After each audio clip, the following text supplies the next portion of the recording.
I am back with better lighting and a cat. It's not funny. It's not that funny. So like I said in my last video, I absolutely adore John Green. I've read 3 of his novels. I've read Fault in Our Stars, Looking for Alaska, and of course, Paper Towns. And this is actually my copy of the book. With Fault in Our Stars and Looking for Alaska, I actually had to get the books out of my high school library. But with this, I actually went to Chapters and I bought this book for flipping $10. But I know it's going to be more expensive when the movie comes out, so I got it cheap. So I really loved this story. I thought it was amazing. I thought it was really well done. And it was so different from The Fault in Our Stars and Looking for Alaska. It was a really big contrast between those 2 novels. And even the difference between Looking for Alaska and The Fault in Our Stars is mondo big. Looking for Alaska is I want to say racy. It's a little bit more open. It's a bit more sexual. Looking for Alaska is a bit more sexual than The Fault in Our Stars. There's a bug. Ew. Ew, get away. No, get away. Okay, it's gone. Looking for Alaska is a bit more sexual than The Fault in Our Stars, and Paper Towns, while Paper Towns and Looking for Alaska didn't make me cry like The Fault in Our Stars did. But Paper Towns, really good novel. I absolutely adored this book. I am really excited for the movie because this movie is being produced and written and directed, I think, I could be wrong, but I think it's being done by the exact same team that did The Fault in Our Stars, and I was blown away by The Fault in Our Stars and how faithful it stayed to the source material, unlike most book-to-movie adaptations I have seen. Percy Jackson. Tickle in my throat. Sorry about that. I am really excited for this movie, although I do think it will be a little bit harder to transpose from page to screen, because unlike The Fault in Our Stars, Paper Towns has a lot of scenes where it's pure thinking, whereas The Fault in Our Stars, there's always something happening, there's always someone talking, there are those quiet scenes, those quiet moments, but they're less frequent.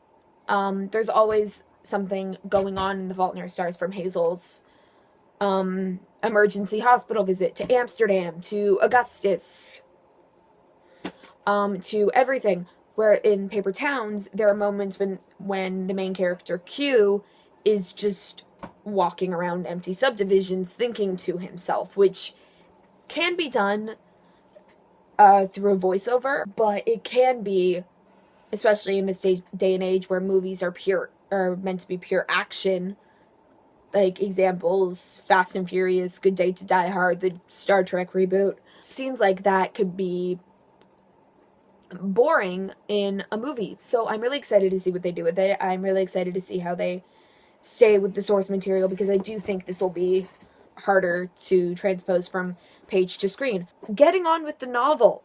I loved this story. I loved the characters. I loved the relationships. I loved the premise, especially Margot. I loved Margot's premise in this novel, because in this book, Margot does what most teenagers wish they could do, which is grab what they see in front of them and book it out of there. But not only does Margot do that, but she also makes it an adventure by leaving clues for people and wanting them to find her. She doesn't want to stay away forever. At least that's what we think. We think she wants to be found, which she does most of the time, but I'll get on with that later. The character of Q, I really loved Q. I think he is sweet. I think he's adorable. And I cannot wait to see what Nat Wolff does with this character, because I personally thought that he did amazing as Isaac. I don't care whether he was blonde or not. Am I the only one that pictured as Isaac with dark hair from the start? Because I was just like, oh, I like his dark hair. Plus, I'm not stingy on appearances when it comes to a book-to-movie adaptation, unless it has something to do with the plot. like Twilight with the golden eyes and the red eyes, but if hair color doesn't matter. If I hear one more person complain about Annabeth's dark hair and Percy Jackson the Lightning Thief, I'm going to kill them, because it just doesn't matter. Does her hair color affect the plot? No. Then stop complaining. So yeah, I'm really excited to see what Nat Wolff does with this character. I love him as an actor. I'm a huge fan. I was kind of a fan of the Naked Brothers band when I was 8, so I've kind of always been on the Nat Wolff train. Although I didn't realize it was the same Nat Wolff until I checked out his Instagram, and it was Nat and Alex, and it said musicians, and I'm like, Nat and Alex. I need to check this. So yeah, I really like Q, and I'm excited to see what happens in the movie. Another character that I loved was Lacey. Lacey really snuck up on me, and I flipping love her. Although I was really surprised with Lacey, because with the way Margot describes her in the beginning of the book as somebody who makes backhanded compliments, I thought she was going to be one of those, like, friend to your face, bitch to your back type people. But Lacey goes through a massive change throughout the novel, where she does sort of start out not so much as a friend to your face, bitch to your back, but more of she doesn't realize that this is what she's doing. Like, she doesn't realize that Margot is taking what she thinks to be a compliment as an insult. And that can happen. That happens in real life. I've had that happen to me before. I think I've done that a few times, and people have approached me. It's happened to, like, somebody has said something that they thought was a compliment and I thought was an insult. So if that does happen to you, do not pull a Margot and put a stinky catfish under their front seat of their car. Just talk to them. Use your words, people. Do not use fish and spray paint. Just saying. But I was really surprised by Lacey, because her genuine care for Margot came out and just shone through her abrasive... I don't think abrasive is the right word.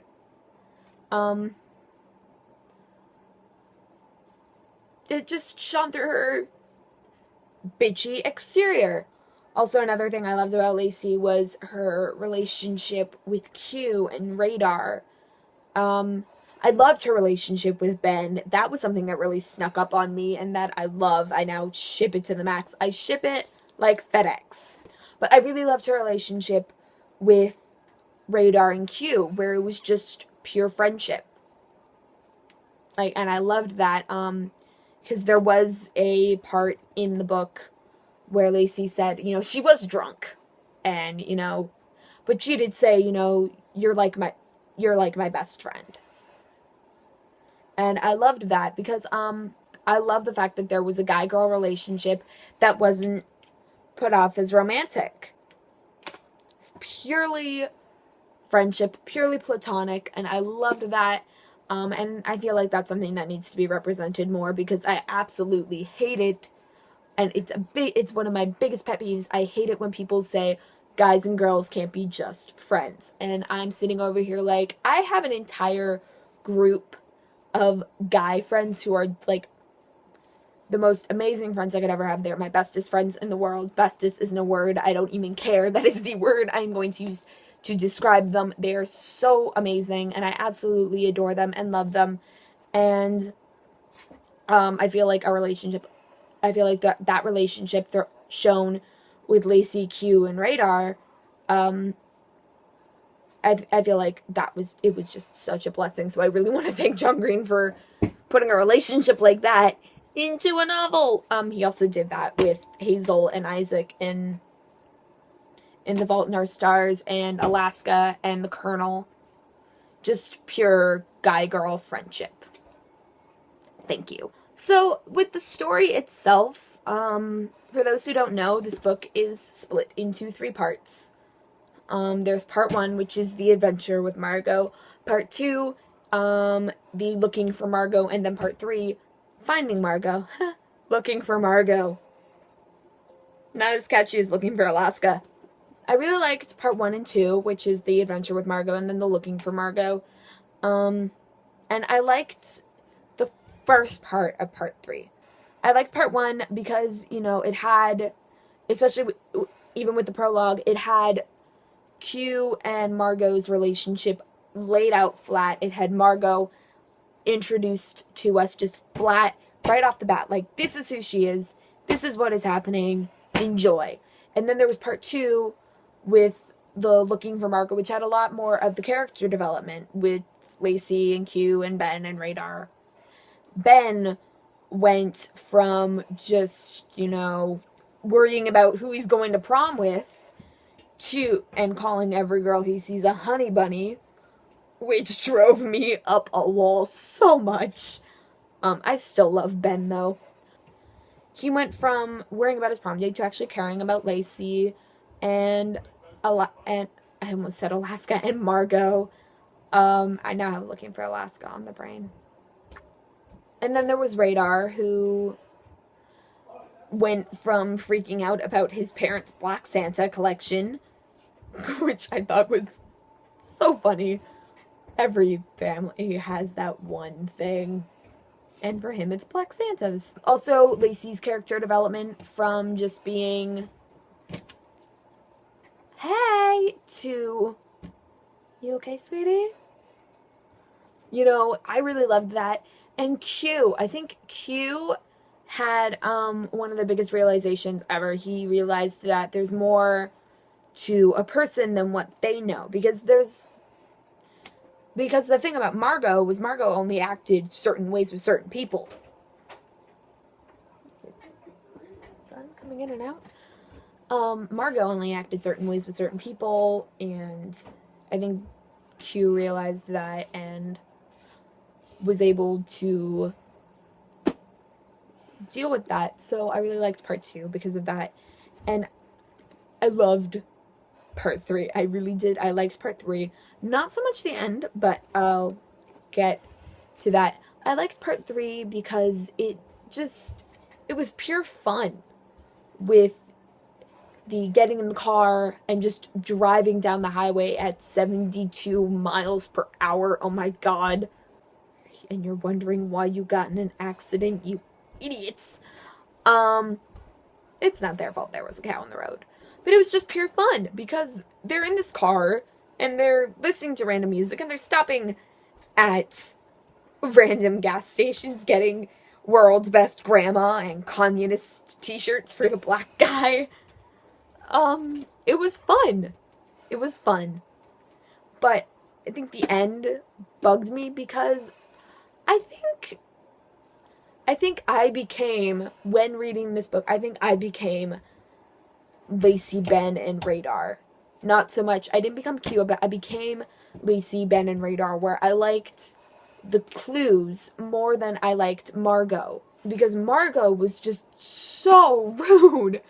They drove 72 miles an hour. They got in an accident because of a cow.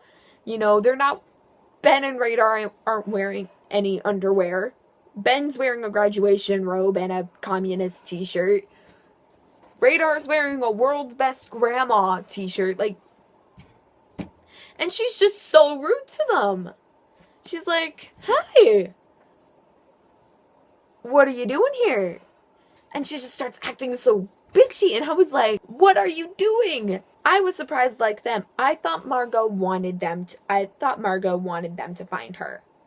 You know, that was what I thought, and then she says that she doesn't, and it took me back by surprise as well. And I think that's what John Green was going for, was he wanted this sense of surprise, and he wanted to just surprise his readers.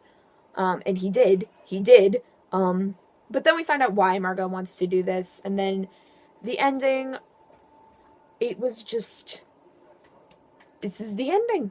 There was nothing else he could really do about it. You know, Margot wanted to go on her adventure, and Q wanted to go to college, which was what happened, and it's what happens in real life. And it was an amazing story, and I loved it.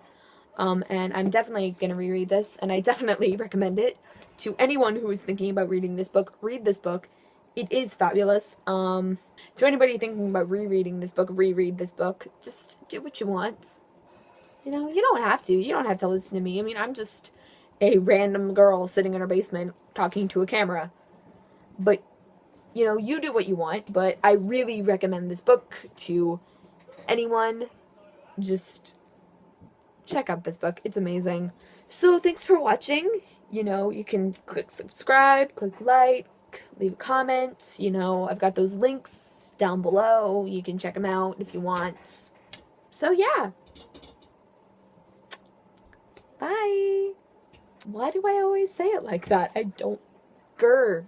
I don't think that you know when you're standing this close. I get dizzy, falling for you, baby.